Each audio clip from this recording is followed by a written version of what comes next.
أهلا بكم متابعي قناة نهاية الكلام. فضلا وليس أمرا الإعجاب بالفيديو والاشتراك بالقناة وتفعيل زر الجرس ليصلكم كل جديد.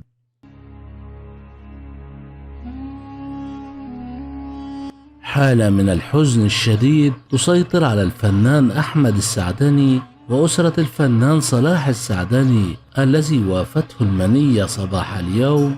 وكان الفنان أحمد السعدني قد نشر عبر حسابه الخاص على موقع الصور والفيديوهات انستجرام آخر صورة للفنان الراحل صلاح السعدني قبل وفاته، وكانت أثناء احتفال الأسرة بعيد ميلاد صلاح السعدني الأخير 81. وكشف مصدر مقرب من العائلة إن الفنان صلاح السعدني أصيب في السنوات الأخيرة من عمره بمرض الزهايمر بحكم السن المتقدم والشيخوخة. وكان الفنان أحمد السعدني النجل الراحل دائما ما يطم إن الجمهور من خلال نشر صور يرافق فيها والده من حديقة المنزل. ومع تقدم السن أصيب السعدني ببعض الخلل في الأجهزة الحيوية من الجسم كالرئة والسكري وفقدان السمع. تخرج السعدني في كلية الزراعة ودخل المجال الفني مبكرا، وكان رفيقا في بداية حياته العملية بالفنان عادل إمام،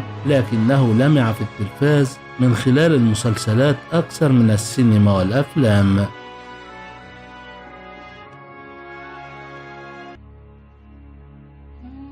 أعلن الفنان أشرف زكي نقيب المهن التمثيلية اليوم الجمعة وفاة الفنان المصري صلاح السعدني عن عمر 81 سنة بعد صراع طويل مع المرض حسبما ذكرت وسائل إعلام رسمية مصرية. وشارك الفنان أشرف زكي متابعيه صورة للفنان صلاح السعدني عبر صفحته الخاصة على موقع الصور انستجرام، وعلق عليها قائلا: البقاء لله الفنان الكبير صلاح السعدني. كما نشر الفنان المصري إيهاب فهمي صورة للنجم الراحل عبر حسابه على انستجرام. كان الفنان الراحل قد غاب عن الظهور الإعلامي منذ سنوات طويلة، واختتم مسيرته الفنية الغنية التي بدأها في ستينيات القرن الماضي بمسلسل القاصرات الذي عرض في رمضان دراما رمضان 2013، وفي رصيده عشرات الأدوار المهمة في المسرح والسينما والدراما التلفزيونية، منها أدوار أيقونية كشخصية العمدة سليمان غانم التي جسدها في 5 أجزاء من المسلسل المصري الشهير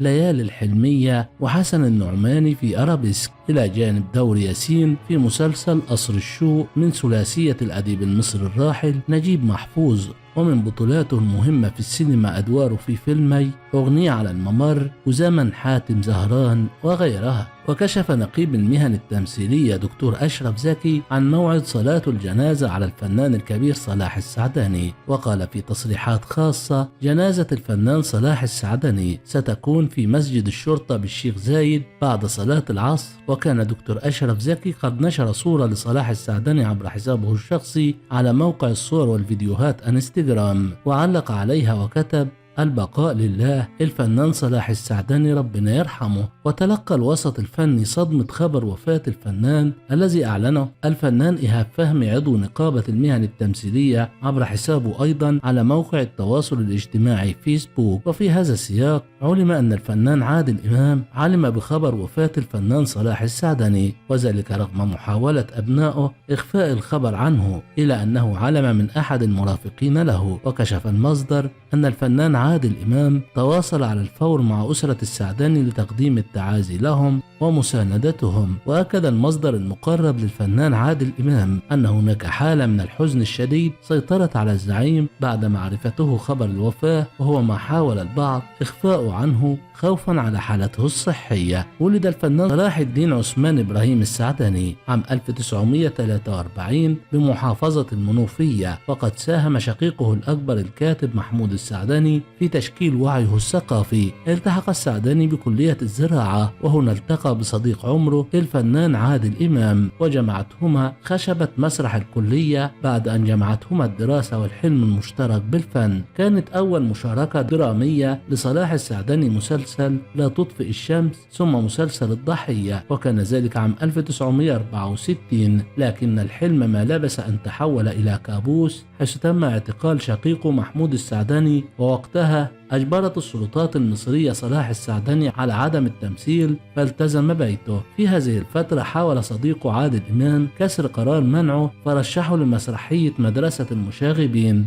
لكن حتى هذه المحاولة باءت بالفشل وانتقل الدور إلى أحمد زكي. من أجل ذلك حاول المنتج سمير خفاجي مساعدته بتعيينه في دور إداري في فرقته، لكنه رفض ذلك وقال أنه ممثل وسيظل ممثل فقط. على شاشة التلفزيون كانت بصمات صلاح السعدني واضحة، حيث قدم 31 مسلسل يأتي على رأسها ليالي الحلمية، أرابيسك، للثروة، حسابات أخرى، الناس في كفر عسكر، البطنية، والقاصرات. كانت شخصية العمدة سليمان أكثر الشخصيات شهرة في مسيرته الفنية، وهي الشخصية التي قدمها في 5 أجزاء من مسلسل ليالي الحلمية. كما قدم صلاح السعدني 5 عروض مسرحية هي الناصر صلاح الدين، وزهرة الصبار، والملك هو الملك، وبلو بلو، وثورة الموتى. وتألق على شاشة السينما بمجموعة كبيرة من الأفلام أهمها أغنية على الممر، ليل وخونة، ملف في الآداب، قضية عم أحمد، ودرب الرهبة. كانت أصعب لحظة على صلاح السعدني هي تلقيه خبر وفاة صديقه نور الشريف عام 2015، فشعر وقتها أنه فقد جزء كبير من عمره، ومن وقتها ساءت حالته الصحية وتوارى عن الأنظار. نعى الفنان أحمد السقا رحيل الفنان الكبير صلاح السعدني الذي وافته المنية صباح اليوم، ونشر السقا صورة للسعدني على موقع الصور والفيديوهات انستجرام، وعلق عليها وكتب: البقاء والدوام لله وحده، توفي إلى رحمة الله الفنان القدير والأب الغالي الأستاذ صلاح السعدني، والد أخويا وصديقي أحمد السعدني، ربنا يرحمه ويجعله من أهل الجنة، برجاء قراءة الفاتحة والدعاء. هتوحشنا خال. ونعى الكاتب الصحفي أكرم السعدني ابن الكاتب الكبير الساخر محمود السعدني عمه الفنان صلاح السعدني الذي رحل عن عالمنا منذ قليل عن عمر 81 سنة، وكتب عبر حسابه على فيسبوك: أستغفر الله العظيم، عمري ما هصدق إنك ممكن تسيبنا يا عم صلاح، كنت عم أكتر من رائع وأخ وسند، يا رب يا رب ارحمه رحمة واسعة وأسعده في آخرته زي ما أسعدنا طول عمره. تمتع صلاح السعدني بموهبة كبيرة وقدرة على تقمص الأدوار